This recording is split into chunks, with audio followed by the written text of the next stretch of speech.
The alarm went off at 3:47 in the morning. Commander Han Sol Kim rolled out of his bed and ran to the control room.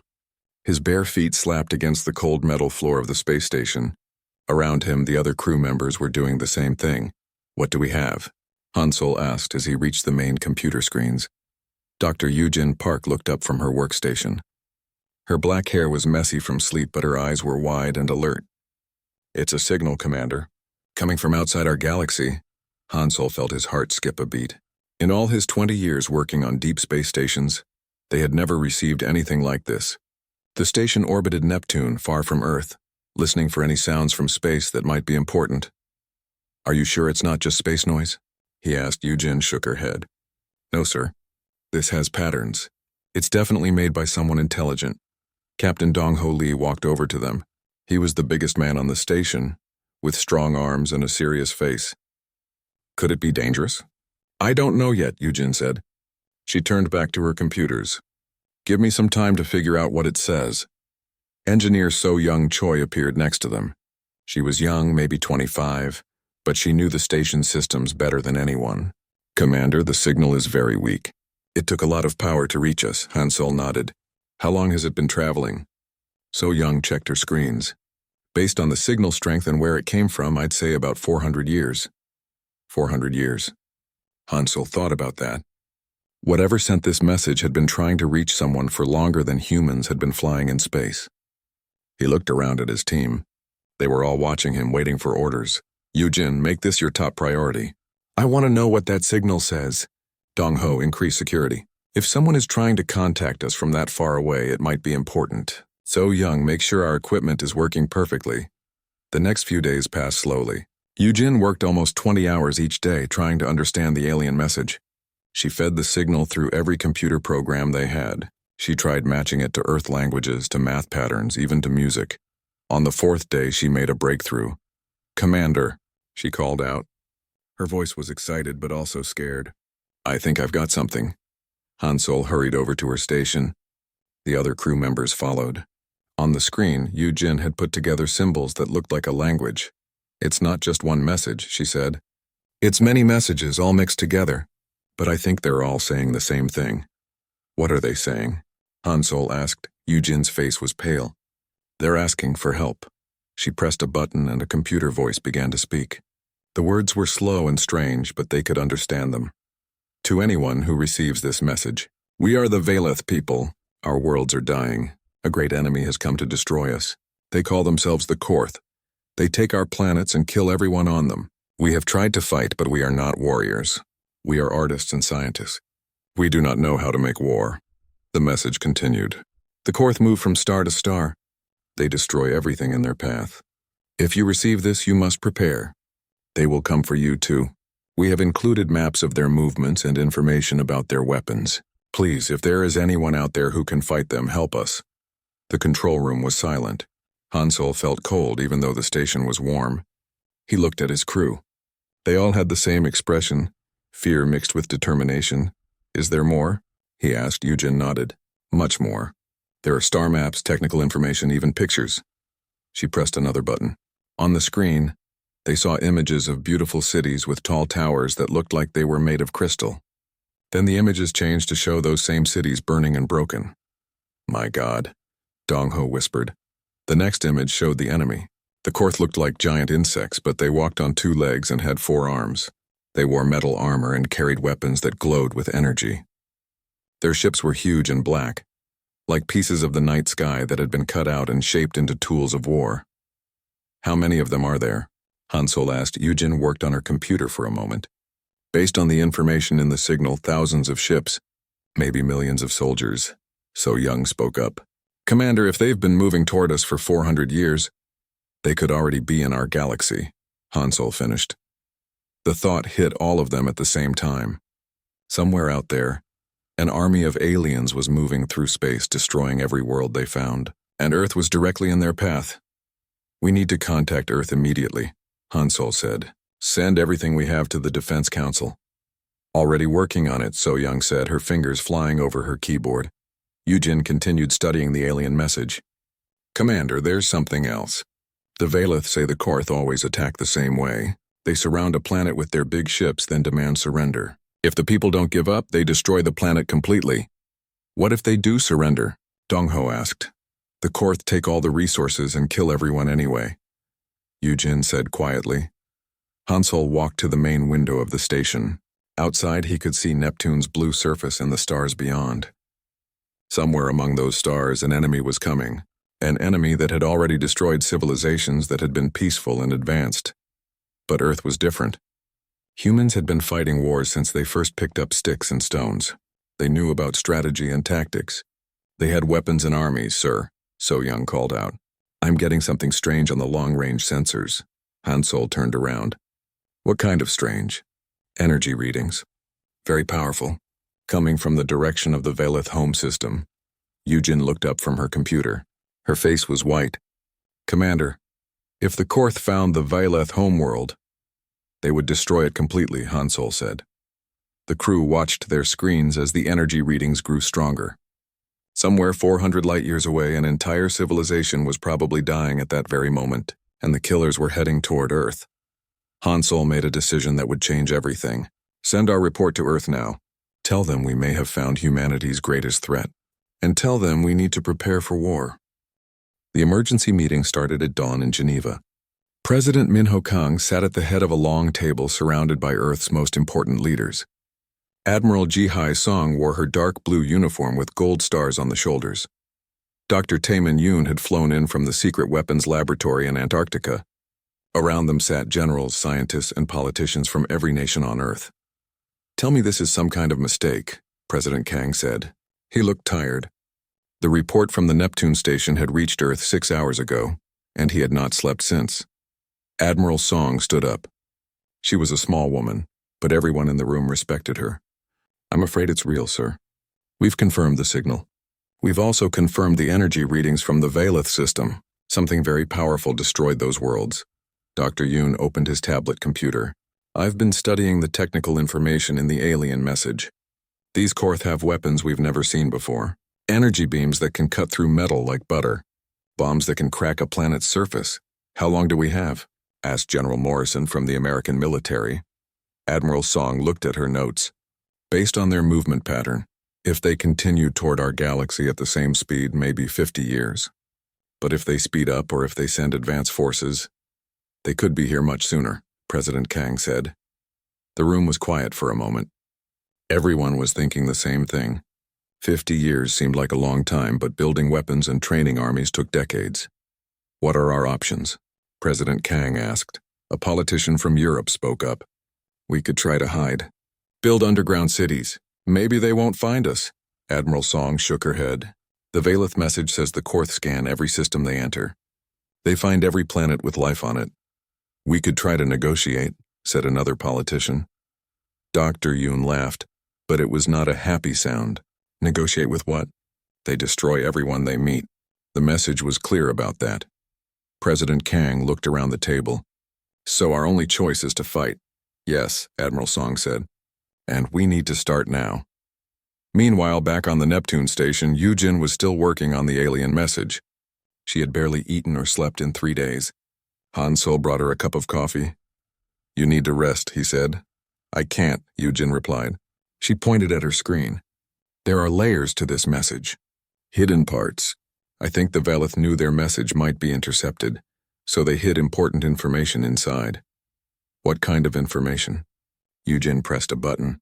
New images appeared on the screen. These are Korth ships, but look at this. She zoomed in on one of the images. See these smaller ships attached to the big ones? I think those are command ships. If you destroyed them, the other ships might not know what to do. Hansol studied the image. In all his military training, he had learned that armies needed commanders. Cut off the head and the body would die.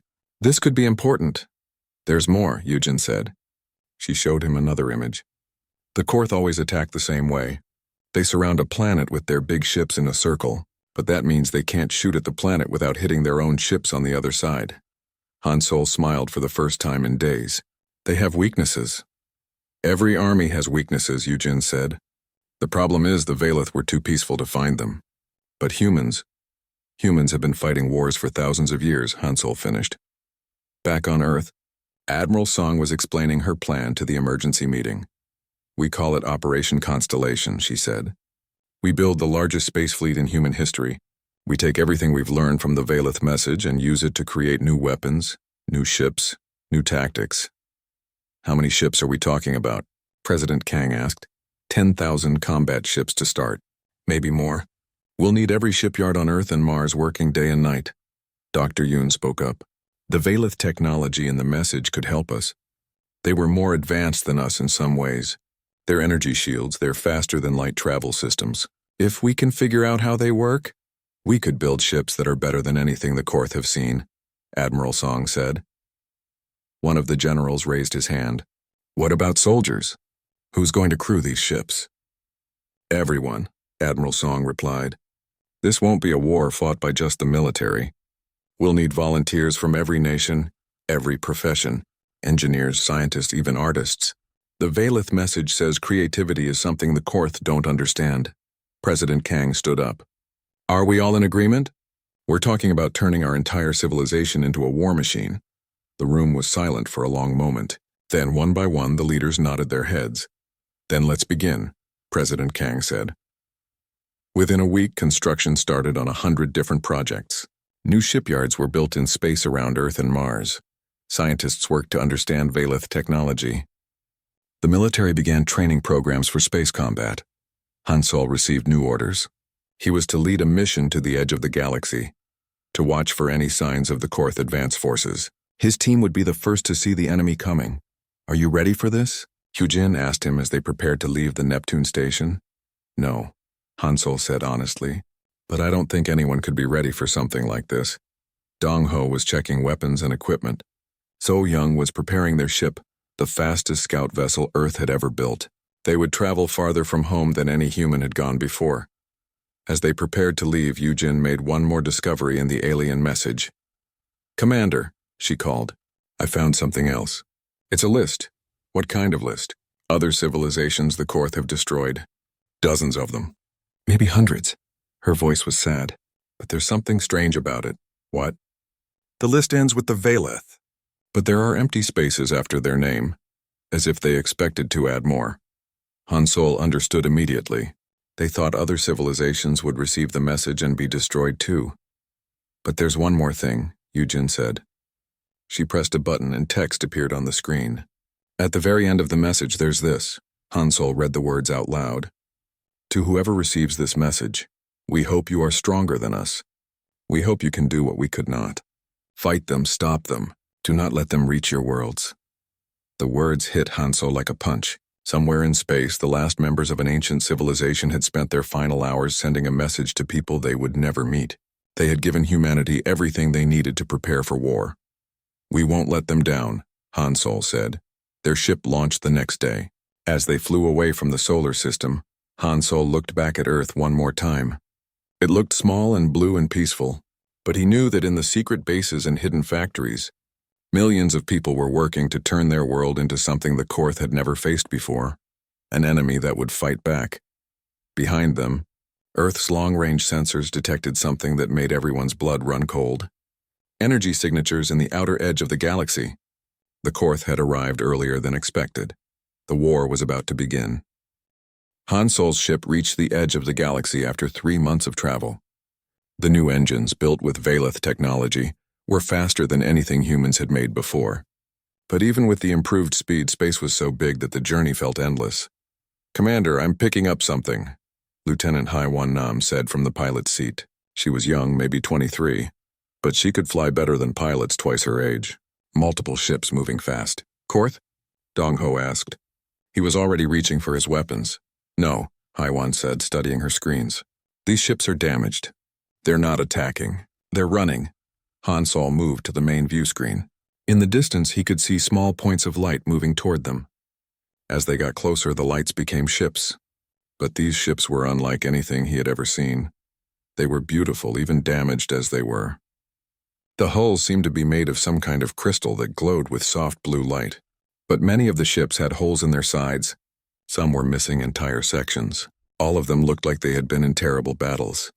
"They're slowing down," Hee-Won reported. "I think they see us. Can we talk to them?" Han Sol asked. Yujin was already working at her communication station. I'm trying the translation programs we built from their message. Give me a moment. On the screen, the alien ships arranged themselves in a defensive formation.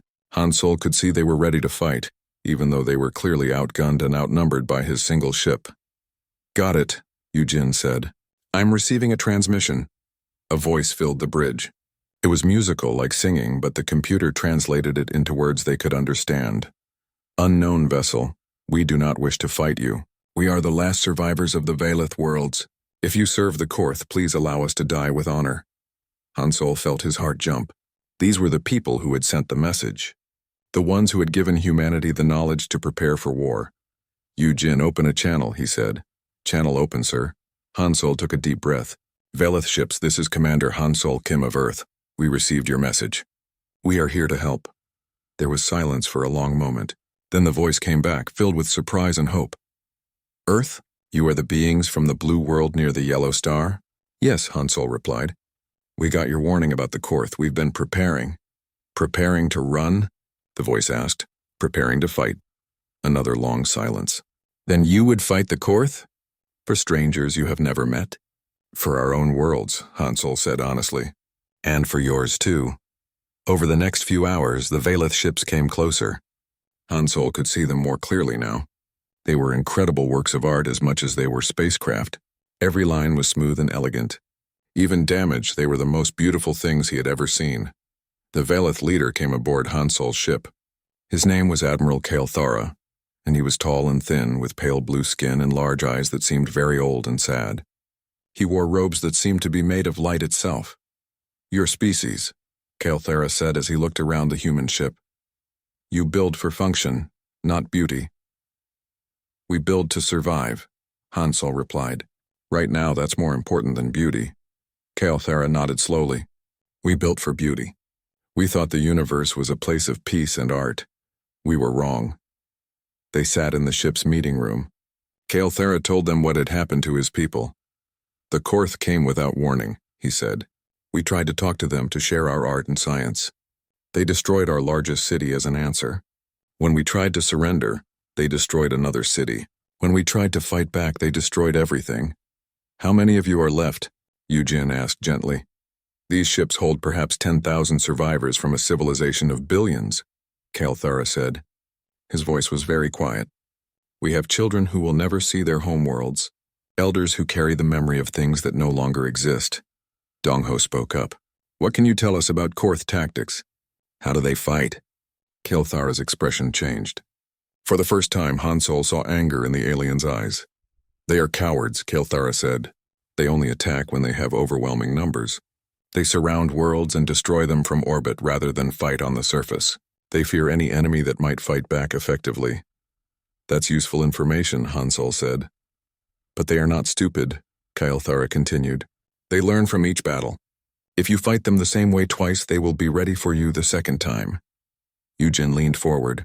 Could you help us? Could your people work with ours? Kael'thara was quiet for a long moment. My people are tired, human Yujin. We are artists and scientists. We do not know war. But you know technology, Han Sol said. Your shields, your engines. If we combined your science with our tactics, you think you could defeat them? Kael'thara asked.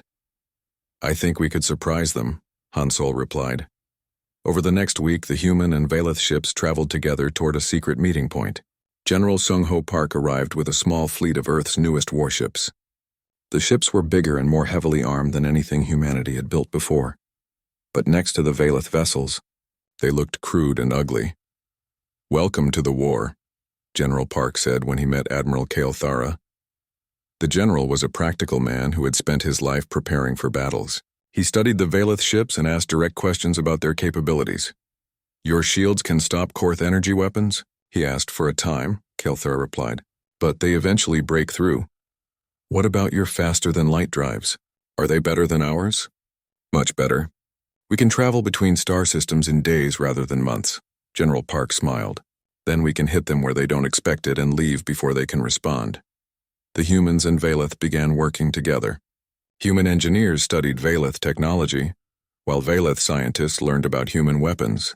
Lieutenant Hyewan Nam became the first human to pilot, A ship with hybrid technology, human weapons powered by Valeth energy, systems and protected by Valeth shields. It's incredible, she reported after her first test flight. I can outrun anything the Korth have and hit harder than our biggest battleships. But the cooperation was not easy. The Valeth had trouble understanding human military thinking. Why do you plan for your soldiers to die? Kythera asked during one meeting. We don't plan for them to die, Hansol explained. We plan for some of them to sacrifice themselves so that others can live. Sometimes winning requires loss. This is a concept my people cannot understand, Kythera said sadly. That's why the Korth destroyed your worlds, General Park said, not unkindly. War is not about fair fights. It's about survival. As they worked together, both species learned from each other. The humans learned to appreciate the beauty and elegance of Valeth design. The Valeth began to understand the necessity of sacrifice and strategy. But their time was running out. Commander? Hayawan called from her station. Long-range sensors are detecting massive energy signatures. Multiple sources moving toward the inner galaxy. Hansol looked at the display. Hundreds of red dots were moving across the star map, each one representing a Korth ship. They were heading directly toward the spiral arm that contained Earth. How long do we have? He asked. At their current speed, 6 months until they reach the outer human colonies. Kythera stood up slowly. The main fleet, he said. They have found our trail and followed us. They know there are survivors here and they will not stop until every one of us is dead. Then we don't let them reach us, Hansol said. We go to them first. The room was silent. Everyone understood what he was suggesting. Instead of waiting for the Korth to attack human worlds, they would take the fight to the enemy. That's suicide, one of the human officers said. Maybe, Hansol replied, but it's better than letting them destroy Earth the way they destroyed the Valeth worlds. Admiral Kythera looked at the humans around the table. For the first time since Hansol had met him, the alien leader smiled. You are not like any species the Korth have faced before, he said. Perhaps that will be enough. The first battle began at Proxima Centauri. Captain Insu Zhang commanded a small fleet of 20 human ships, each one equipped with the new hybrid technology. His job was simple. Make the Korth think they were facing a desperate last stand, then spring the trap. Remember, Insu told his pilots over the radio, act afraid. Make them think we're running out of ammunition. Make them overconfident. The Korth fleet was massive. 200 black ships surrounded the human position like a dark cloud. Each Korth ship was 3 times larger than the biggest human vessel. Their weapons glowed red in the darkness of space. Warlord Jacquemore commanded the Korth fleet from his flagship. He was larger than most of his kind, with scars across his insect-like face that showed his many victories. To him, these humans looked like easy prey. They have so few ships, he told his officers. This will be over quickly. But Insu had studied the Korth tactics from the Valeth records. He knew they always fought the same way. Surround the enemy, demand surrender, then destroy them when they refused. Human vessels. Jacquemore's voice came over the communication system. Surrender now and your deaths will be quick. Go to hell, Insu replied. The battle started exactly as Insu had planned. The Korth ships moved into their traditional formation, forming a sphere around the human fleet. Their massive weapons began firing, sending streams of red energy through space. Insu's ships scattered, seeming to panic. Several ships appeared to take heavy damage, falling behind and sending desperate calls for help. The Korth pressed their attack, moving closer to finish off their enemies. That was when the trap was sprung. Hidden among the asteroids around Proxima Centauri, Admiral Jihisong waited with the main human fleet. 300 ships, all equipped with Valeth shields and faster-than-light drives, had been waiting for this moment. All ships attack, Admiral Song ordered. The human fleet appeared as if from nowhere, using the Valeth faster-than-light technology to jump directly into the battle. But instead of attacking the Korth ships directly, they did something the aliens had never seen before. They attacked the asteroids. Using mining explosives borrowed from the asteroid belt, the human ships turned the rocks around Proxima Centauri into weapons. Massive chunks of stone and metal flew toward the Korth formation at incredible speed. The Korth had shields that could stop energy weapons, but they were not designed to stop solid objects moving at thousands of miles per hour. The first wave of asteroids smashed into a dozen Korth ships, breaking their hulls and sending them spinning into space. "What are they doing?" Jacquemore roared. "This is not how battles are fought." But the humans were just getting started. While the Korth tried to figure out how to defend against flying rocks, Insu's ships regrouped and attacked the enemy's command vessels. These smaller ships controlled the bigger ones. Just as the Valeth message had revealed, Dr. Yunbi Kim, a battlefield medic who had trained as a combat engineer, led a team that had modified human mining equipment into weapons. Instead of fighting the Korth ships directly, they used industrial tools to tear them apart from the inside. "Target their engine sections," she radioed to her team. "Make them unable to move." The battle lasted 6 hours. When it was over, half of the Korth fleet was destroyed or disabled. The other half retreated, something that had never happened in Korth military history. Warlord Jacquemore stared at the tactical display on his ship. In all his years of conquest, he had never faced an enemy that fought like this. The humans did not follow the rules of war that every other species had used. They turned mining equipment into weapons. They used asteroids as ammunition. They attacked in ways that made no sense. "Send a message to the High Command," he told his communications officer. "These humans are not like the others. They are dangerous." Back at the human base, celebrations were brief. Admiral Song knew that this was just the beginning. "They'll learn from this," she told her officers. "The next time we fight them, they'll be ready for our tricks." Hansol agreed. "We need new tactics for every battle. We can never fight them the same way twice." Meanwhile, the Valeth survivors were amazed by what they had seen. Kael'thara watched recordings of the battle with wonder. "You turned their strength against them," he said to Admiral Song. "They surrounded you, so you used that against them. Brilliant." "It's an old human strategy," Song replied. "Sometimes the best defense is to make your enemy think they're winning, then hit them where they don't expect it." But the humans also learned something troubling from the battle. When they searched the damaged Korth ships, they found evidence that the enemy was not just a conquering army. They were refugees. Dr. Yu Jin Park discovered this when she studied the Korth computer systems. "Their homeworlds are dying," she reported. "Disease, environmental collapse, resource depletion. They're not just conquering other planets for fun. They need new worlds to survive. Does that change anything?" General Park asked. "It makes them more desperate," Hansol said, "and more dangerous." The war continued across multiple star systems. The humans used different tactics in each battle. At the Wolf 359 system, they pretended to retreat, then attacked the Korth from behind. At Ross 128, they used gravity wells to pull enemy ships into the local sun. At Tau Ceti, they convinced the Korth that a small human colony was actually a massive military base by using holographic projectors. Each victory taught them more about their enemy. The Korth were disciplined and organized, but they were not creative. They followed orders without question, which made them predictable. They had superior technology, but they used it the same way in every battle. Lieutenant Haya Wan Nam became famous throughout the human fleet for her daring attacks. Flying a ship with hybrid human Valeth technology, she could appear anywhere on a battlefield, strike at enemy weak points, and disappear before they could respond. "The trick," she told younger pilots, "is to never be where they expect you to be. If they think you're going to attack from the left, attack from above. If they think you're going to run away, charge straight at them." But as the human victories mounted, Warlord Jacquemore was learning too. He studied each defeat, looking for patterns in human behavior. Slowly, he began to understand how these strange beings fought. "They use deception," he told his officers. "They make us think one thing while they do another. But every trick can only work once." Jacquemore began developing new tactics designed specifically to counter human strategies. He spread his fleets out so they could not be surrounded. He used probe ships to detect ambushes. Most importantly, he stopped trying to capture enemy vessels and started destroying them immediately. The change became clear at the Battle of Kepler 442.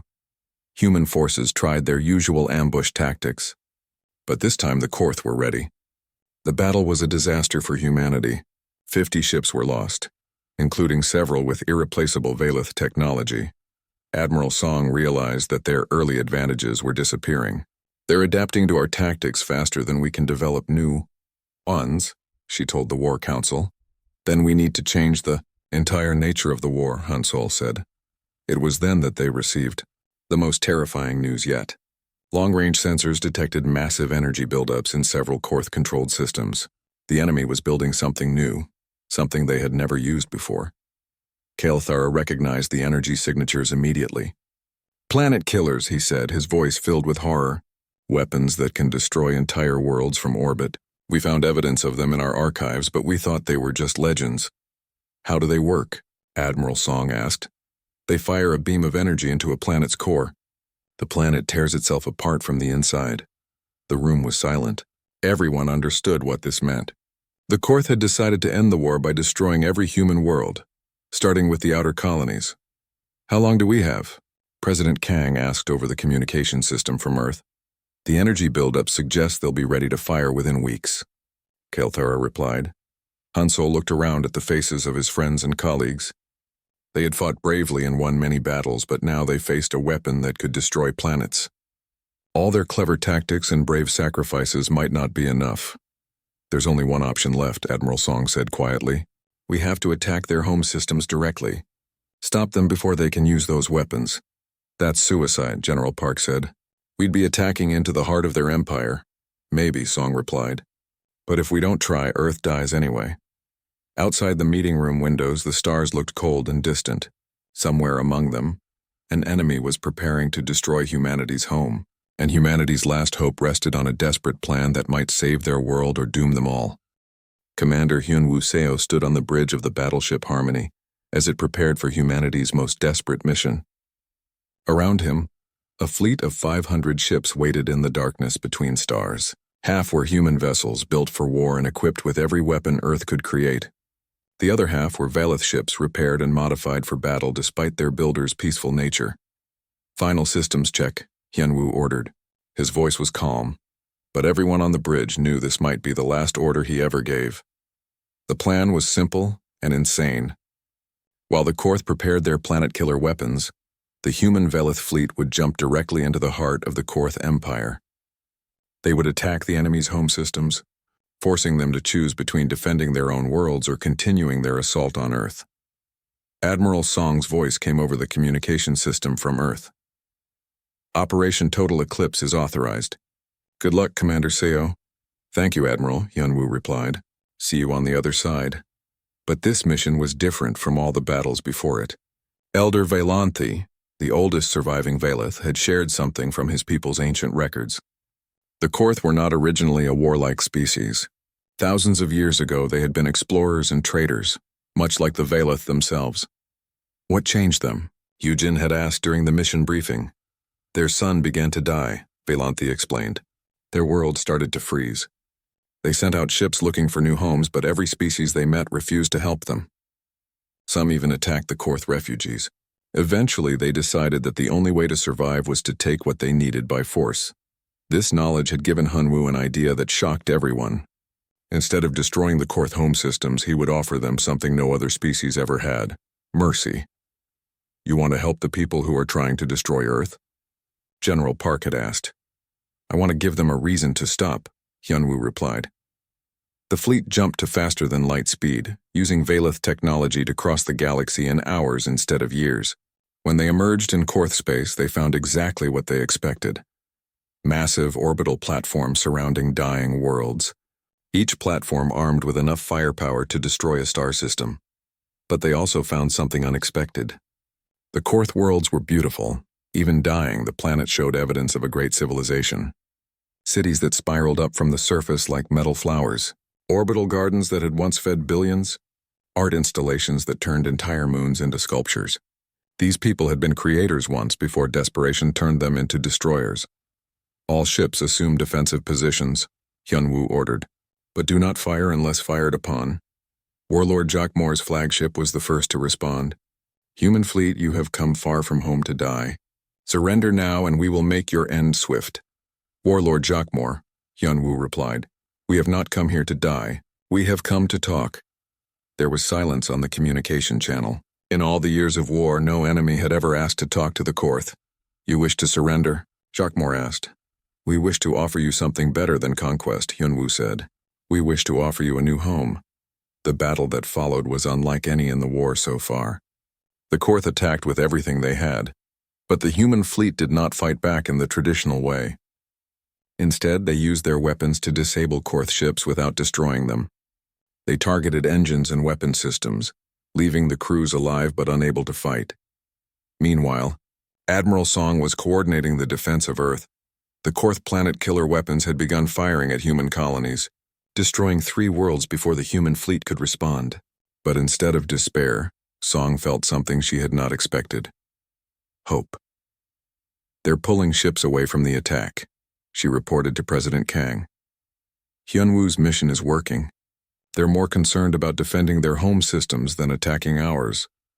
On the battlefield around the Korth homeworld, something unprecedented was happening. As human ships disabled Korth vessels, they transmitted a message to the survivors. "People of the Korth," Hyunwoo's voice said in their own language, "we know your worlds are dying. We know you fight because you must, not because you want to.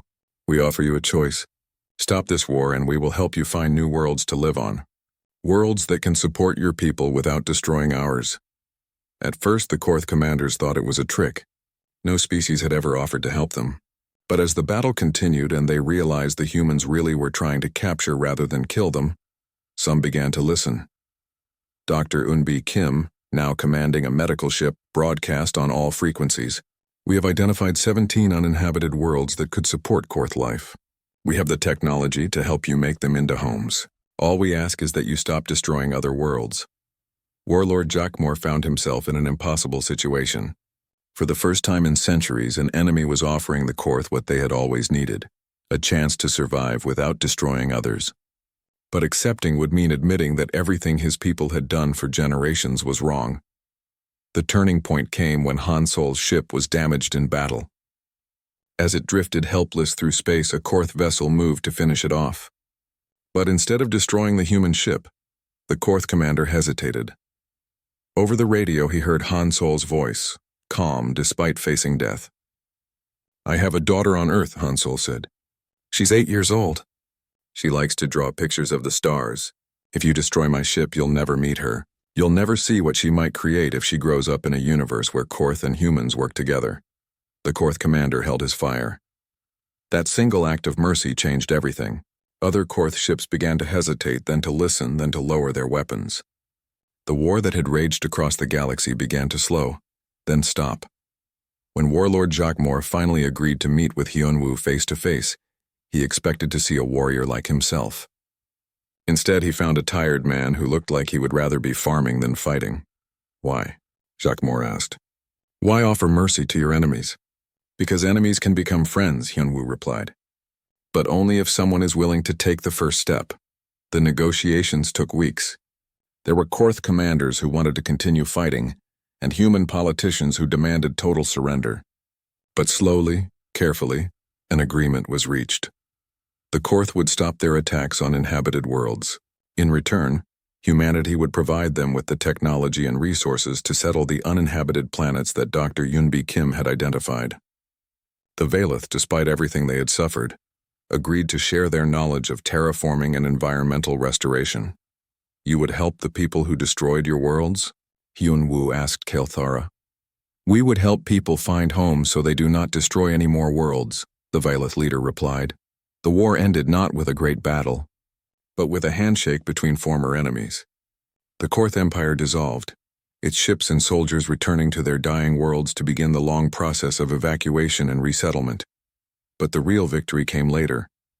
As human, Valeth and Korth engineers worked together to build new colonies, they discovered something amazing. Each species had knowledge and skills that the others lacked. Together, they could accomplish things that none of them could do alone. 5 years after the war ended, Yu-jin stood on the observation deck of the first joint human Korth Valeth space station. Through the windows, she could see ships from all 3 species working together to construct a massive telescope that would allow them to explore the far reaches of the universe. "The distress signal that started all this," she said to Han Sol, who had survived the war and become humanity's first ambassador to the Korth. "It reached Earth, and everything that followed was total destruction, but not the kind of destruction anyone expected." Han Sol nodded. "It destroyed the idea that different species could never work together. It destroyed the Korth Empire. It destroyed our fear of what was out there in the dark. And it gave us something better," Yu-jin added. On her desk was a drawing from Han Sol's daughter, now 13 years old. It showed beings from all three species standing together on a new world, with a bright sun shining overhead and ships from Earth, the former Korth worlds, and the Velith survivor fleet sharing the sky. Across the galaxy, on dozens of new worlds, former enemies were becoming neighbors, then friends, then family. Children who had never known war were growing up together, learning from each other, creating art and music and literature that blended the best of all three cultures. The distress signal had reached Earth, and what followed was indeed total destruction. The destruction of hatred, of fear, of the idea that survival required the elimination of others. In its place grew something that none of the three species could have imagined alone. A future built not on conquest, but on cooperation. And in the deep monitoring stations at the edges of known space, new signals were being detected. Messages from other civilizations, other species reaching out across the darkness. But now, instead of fear, those signals brought hope. Because now they knew that when different peoples worked together, they could accomplish anything. Even turning enemies into friends and war into peace and destruction into creation. The universe was vast and full of wonders, and they would explore it together.